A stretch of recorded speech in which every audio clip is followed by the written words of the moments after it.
So hello everyone, I am Dr. Taruna Dua, Senior Consultant Akash health care. तो friends, आज हम बात करेंगे मेंस्ट्रुअल हाइजीन की। तो menstruation is an important phenomena which affects all our adolescent girls and premenopausal women every month. तो menstrual hygiene is a very important part of all this and it is very important we talk about it. तो menstruation को लेके बहुत सारी चीज़ें हमारे दिमाग में आती हैं।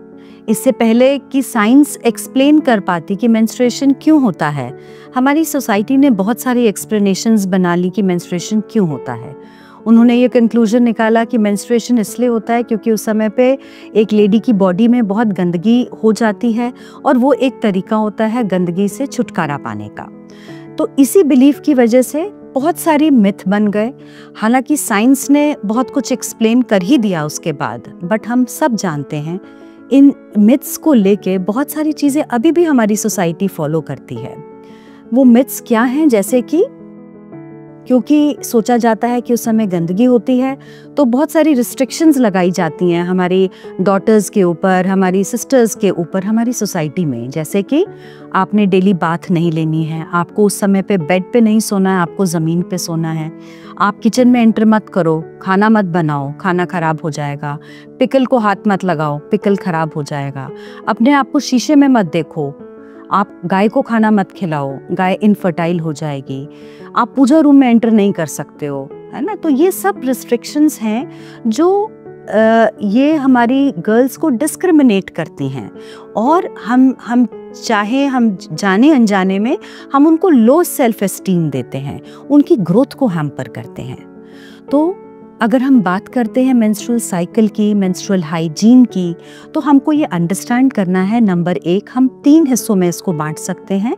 एक तो मेंस्ट्रुअल हाइजीन है, जो हम प्रोडक्ट्स यूज़ करते हैं ड्यूरिंग द मेंस्ट्रुअल साइकिल, उनको हमको कैसे यूज़ करना है। हमको जो प्रोडक्ट्स यूज़ करने के दौरान जो हम वेस्ट जनरेट करते हैं उसको हमने कैसे डिस्पोज करना है। नंबर 2 मेजर पार्ट होता है eating a balanced diet and number 3 maintaining a healthy lifestyle and having a positive attitude। तो सबसे पहले हम बात करें जो हम प्रोडक्ट्स यूज़ करते हैं और पर्सनल हाइजीन की। जो हम प्रोडक्ट्स यूज़ करते हैं मेंस्ट्रुअल साइकिल के दौरान, या तो सैनिटरी नैपकिन्स हैं, या फिर टैम्पॉन्स हैं, या फिर मेंस्ट्रुअल कप्स हैं। सैनिटरी नैपकिन्स के लिए तो हम तकरीबन सब जानते ही हैं, हमको प्रेफरेबली कॉटन वाले सैनिटरी नैपकिन्स यूज़ करने चाहिए ताकि एयर सर्कुलेशन बेटर हो। हमको उनको हर 4 to 6 आवर्स में चेंज करते रहना चाहिए। मेंस्ट्रुअल कप्स जो यूज़ करते हैं वो ये जानते हैं कि कैसे यूज़ करना है, या अगर आप यूज़ करना चाहते हैं तो पहले आप सीख लीजिए how it is to be used. Menstrual cup का एक बेनिफिट ये है कि इट इज़ रीयूजेबल, और नंबर 2 आप स्विमिंग के दौरान उसको यूज़ कर सकते हैं, है ना। उसकी हाइजीन के लिए क्या आपको ध्यान रखना है कि the contents of the menstrual cup जो है आपको उनको डिस्पोज करना है आफ्टर एवरी 6 to 8 आवर्स। आपको अपने पॉट में उसको रिंस करना है, पानी से रिंस करके सोप एंड वाटर से वॉश करना है, ड्राई करना है, so that it is ready for a reuse.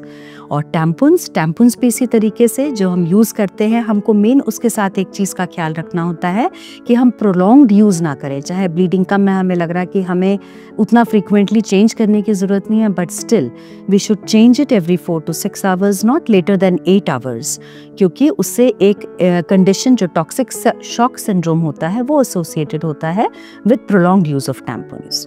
तो ये सारी चीज़ें तो हम यूज़ करते हैं to deal with the menstrual blood. हर महीने मेंस्ट्रुअल साइकिल आता है, 50% ऑफ द पॉपुलेशन मेंस्ट्रुएट करती है, तो सोचिए कितना वेस्ट जनरेट होता है। तो सिर्फ अपना ध्यान रखना और जो प्रोडक्ट्स हम यूज़ कर रहे हैं उनका ध्यान रखना ज़रूरी नहीं है, उनका हम एडिक्वेट वेस्ट डिस्पोजल कैसे कर रहे हैं वो भी इम्पॉर्टेंट है। हम एडिक्वेट वेस्ट डिस्पोजल कैसे कर सकते हैं सही तरीके से। जो भी सैनिटरी नैपकिन्स हम जनरेट करते हैं, they should be adequately wrapped in a paper, they should not be thrown bare. क्यों? क्योंकि number 1 it is not a good sight to see a sanitary napkin. Number 2 अगर वो बेयर होंगे तो they will attract flies, they will lead to infections, and number 3 they will give a foul smell.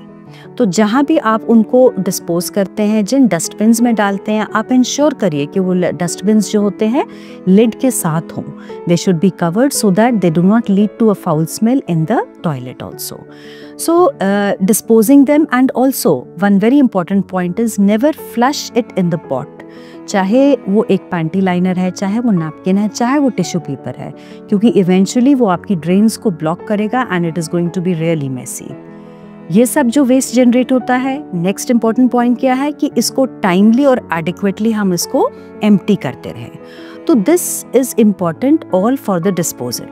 Personal hygiene में मैं कुछ चीज़ें बताना चाहूँगी जो हमको ख्याल रखनी चाहिए. Number 1, daily bath is a must. It has to be there. Maintaining your personal hygiene in the menstrual cycle is as basic as brushing your teeth daily, you know. So have a daily bath. Number 2, जितनी बारी आप washroom use करते हैं, आप clean करिए, आप dry करिए. Always जब भी क्लीन करते हैं, वाटर यूज़ करते हैं, तो use it from front to back. That means from the vagina towards the anus. Otherwise vagina में इन्फेक्शन होने का डर होगा. तो ये बहुत इंपॉर्टेंट पॉइंट है. After use of every washroom you must clean your hands with soap and water. And number 4, आपको वजाइनल डूशिंग की एक्चुअली ज़रूरत नहीं होती है. बहुत लोग पूछते हैं वजाइनल डूशिंग कर लें, ये यूज़ कर लें, वो यूज़ कर लें, बट एक्चुअली स्पीकिंग हमारा नेचुरल मैकेनिज्म इतना अच्छा होता है कि हमको ऊपर से कोई डूशिंग की ज़रूरत नहीं पड़ती है. तो फ्रेंड्स, ये हमने बात कर ली हाइजीन के बारे में.